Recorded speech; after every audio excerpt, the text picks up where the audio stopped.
Hey guys, welcome back to the Free Auto Mechanic channel. Today we're going to be replacing a water pump on this 5.3 liter Chevy engine. I think all these 99 to 2006 Chevy trucks, GM trucks, Yukons, Suburbans, all those are about the same. So if you need to do it, this will be a good video for you. You're going to need a new water pump, going to need some coolant, going to need a drain pan, and maybe a couple of other things. And if you'd like to get any of these parts or the tools, I put all those links down in the description below to try and make it a little bit easier for you if you're getting ready to do this job yourself.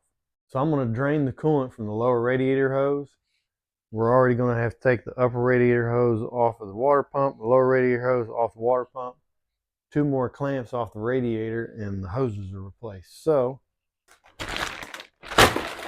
we're going to go ahead and do the radiator hoses at the same time. Makes sense? And this particular water pump comes with a brand new thermostat. So we're just going to take care of the whole thing all at one time, including the coolant. Everything will be replaced. This is a little bit better coolant. It's good for 300,000 miles. The coolant that's in this vehicle right now is the factory coolant. Factory water pump, factory hoses. It's got 167 plus thousand miles on it. So if you ever wondered how long they go. Now we need to get the coolant out of this thing. But before I do that, I want to go ahead and take the serpentine belts off so that any coolant that gets splashed in the way doesn't ruin the belts. Anytime you get it doesn't take a drop of antifreeze to get on a belt. It's going to squeal and squeak and make all kinds of noise. So anything we can do to avoid that, we want to do that.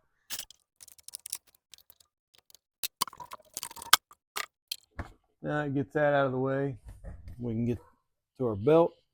And there's 2 belts we need to remove. Our main drive belt and then our AC belt. I think it's a 15 millimeter. Yep, 15.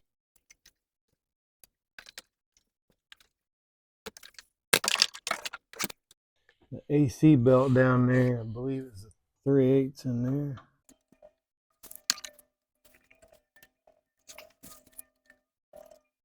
And if you need to, now's a good time to replace the belt. All right. If your vehicle is equipped with a skid plate, you may want to remove it just to avoid fluid leaking all over the place.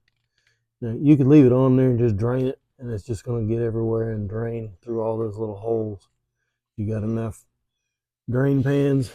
I've just got the one. I'm going to go ahead and remove these 4 15 millimeter bolts and take that off of there.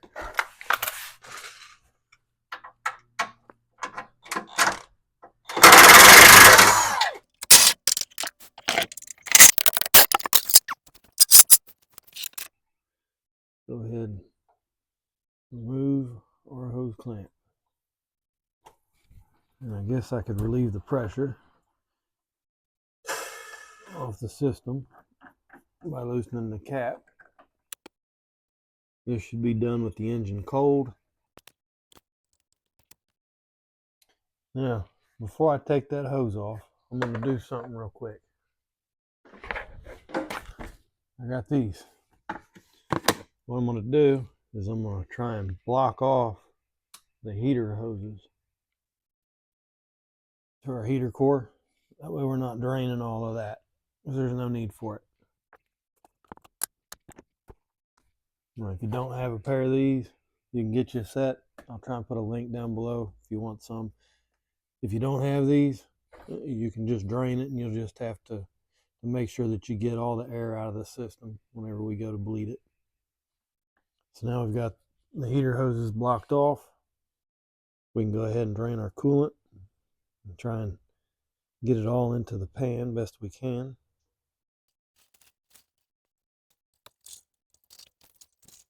And if you're not replacing your hoses, you could probably stop now. You don't have to drain it all the way out. Now while that's draining, I'm going to go ahead and remove this tensioner from the water pump. Get it out of the way. It's a 15 millimeter.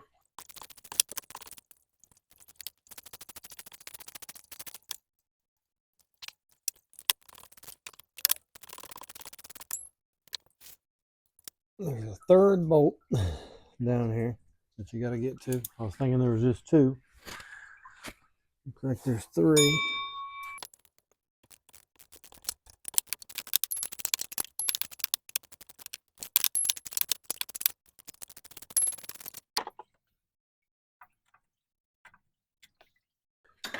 We're going to go ahead and remove the upper radiator hose while we're here. And this has got the original clamps on it. If you got one of these tools, you'll want to use that for sure.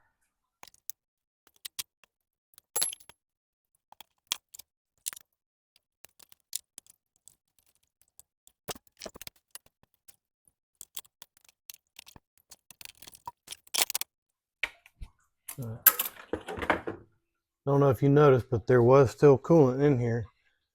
By removing this end first, you can lift it up and avoid some of the spillage.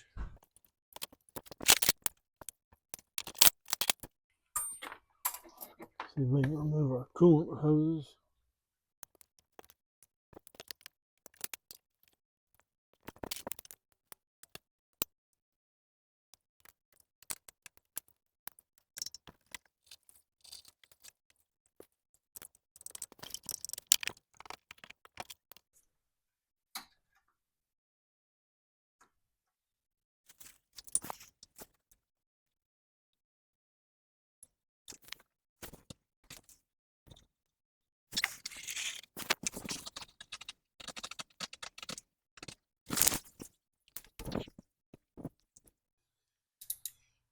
Got our hoses all off.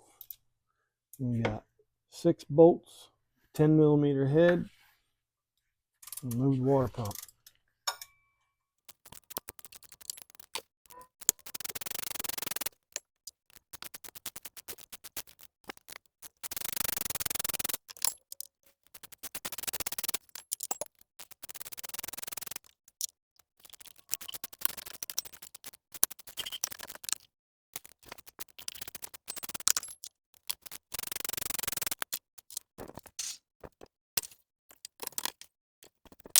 At this point, we got coolant all over everything, so I like to just take some straight water and try and rinse things off a little bit.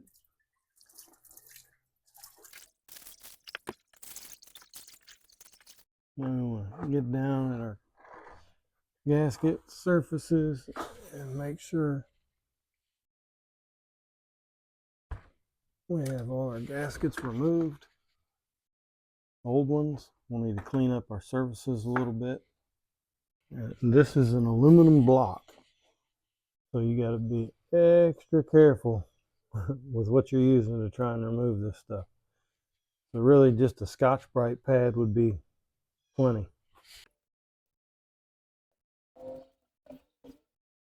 And this is just a little wire brush.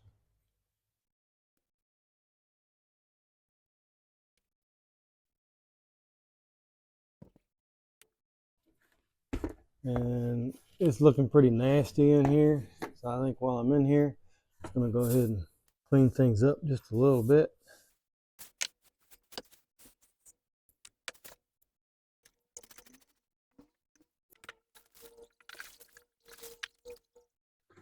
Yeah, definitely worth doing. Now I'm not fighting all that grease. So now we're getting ready to install the new water pump. I guess I should have pointed out, if you're safety conscious or just like gloves, this kit does come with gloves. Pretty handy. It's got all your gaskets you need. It already has a new thermostat in it. However, it comes with the gaskets just in case. These are the gaskets we're going to need. Gaskets appear to be about the same. I guess it doesn't matter which side you put them on.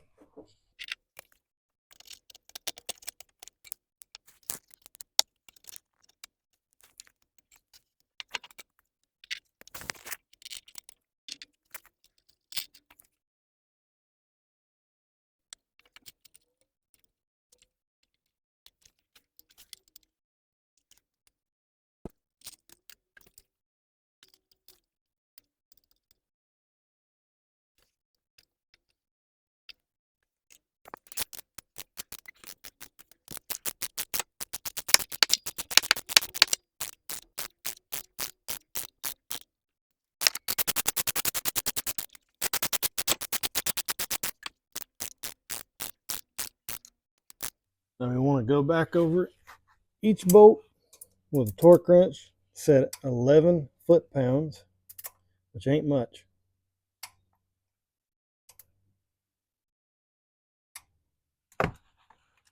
Then when you're done doing that, you want to set your torque wrench to 22 foot-pounds. Go back over them again. 21, 22.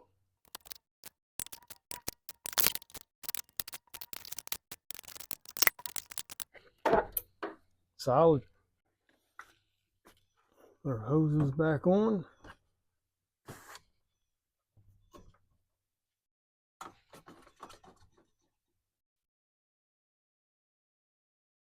And if your clamps are weak, good time to change them.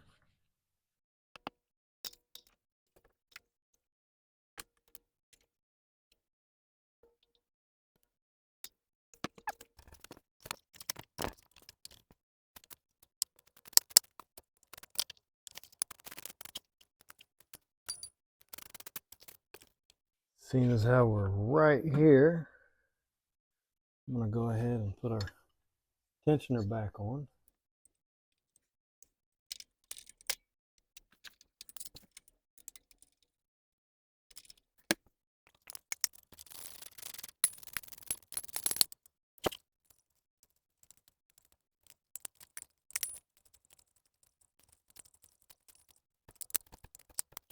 I'm going to go ahead and put the AC belt on.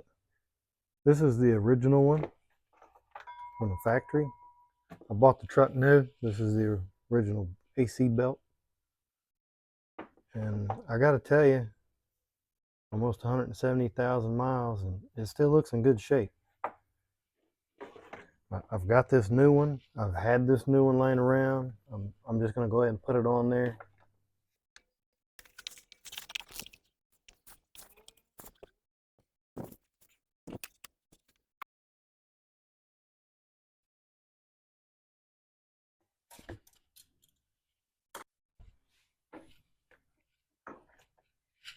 Go ahead and put our upper radiator hose on there.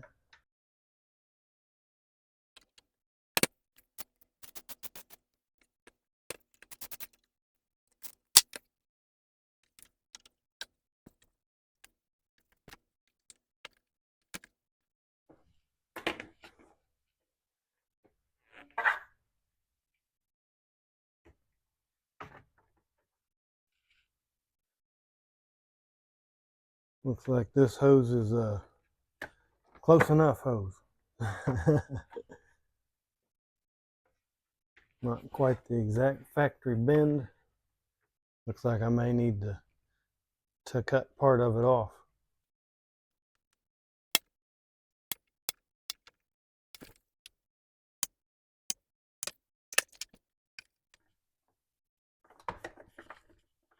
Yeah, that looks a little better.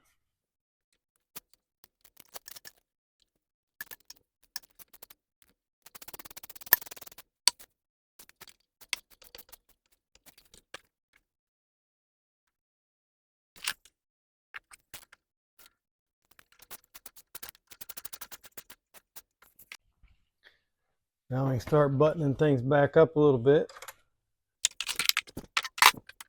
Move our clamps. Then put our air tube back on.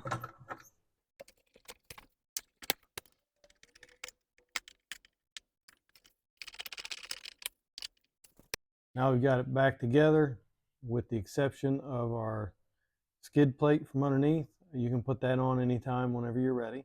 The next we need to go ahead and add coolant to our system. You want to go with a 50-50 blend. This, however, is concentrate. You can get the concentrate a little bit less expensive, I've found. So a gallon of water right out of the tap, a gallon of this. You're good. And I chose this antifreeze. This is an all vehicles antifreeze, but it's also an extended life. A lot of the top of the line antifreeze is good for 150,000 miles. This is good for 300,000. So, may it be the last one. Now this will mix with any color coolant, any color. So if you got Dex Cool, which is what was in it, the orange, red, whatever. Now just refill it with a gallon of water. Fill it back up. Now theoretically, you should probably mix it ahead of time if you got a container to mix it in. But this is going to get sloshed around and move through that water pump so many times. This this first gallon, I don't think it's going to make that big a difference. The next gallon that I go to add in here, I will dump half of it out and mix it 50-50 so we don't overfill it.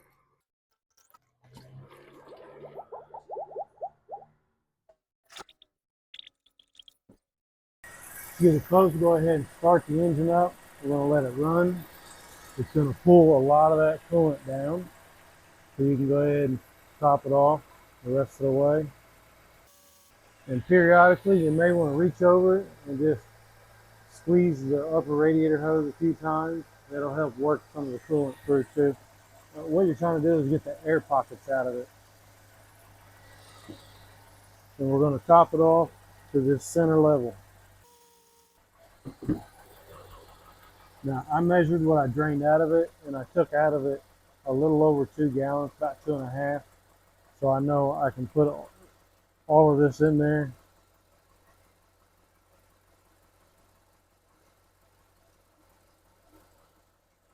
Now I've got 1 gallon of straight concentrate, 1 gallon of straight water. It's still down low. I'm going to go ahead and mix up a 50-50 blend, and we'll top this thing off.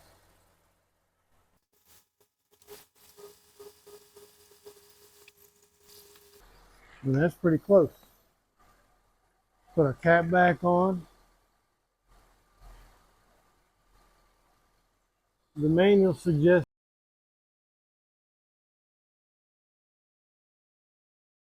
that's what the manual says. I recommend you just let it get up to operating temperatures, maybe drive it around the block a couple times, then shut it off. And you definitely want to double check it when it's cooled off the following day. You want to make sure that both heater hoses are nice and warm. That way you know the water is circulating through the water pump well. Top off your fluid whenever you get a chance to check it next. Should be good to go. Thanks for watching.